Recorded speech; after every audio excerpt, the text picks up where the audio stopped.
Hello, everyone. First and foremost, all the words of Torah that I'm about to say are dedicated to the memories of my three dear neighbors, Leah bat Rafal HaKohen, Maya Esther bat Harav Aryeh Mordechai, and Rina Miriam bat Harav Aryeh Mordechai. Hashem Yikom Damam.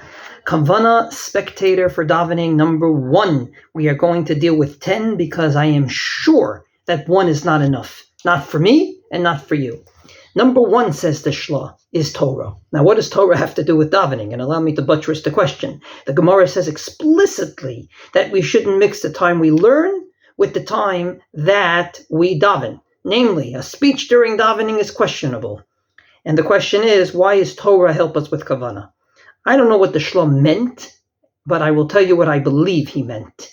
He meant, in my opinion, that the more you learn about davening, the more you engage your knowledge, not just in how to make kiddush, in how to build a kosher sukkah, in how to keep Shabbos, but rather how to daven properly, the more that experience will be enhanced. Namely, if you prepare for the Seder for weeks, learning all its halachot, I'm sure when you actually do them, it's going to be a different experience than if you didn't prepare at all and you get there and you say, all right, so I'll eat the matzah like this, reclining on my left side, requisite amount. The more you talk about it, the more it becomes substantial in your eyes. The more you learn about it, the more it's more cherished. And therefore, says the Shla, the more you learn Torah in general, and I'm going to add the laws of davening specifically, and asking yourself the question of why do we do this and why don't we do that, the more that experience will be real.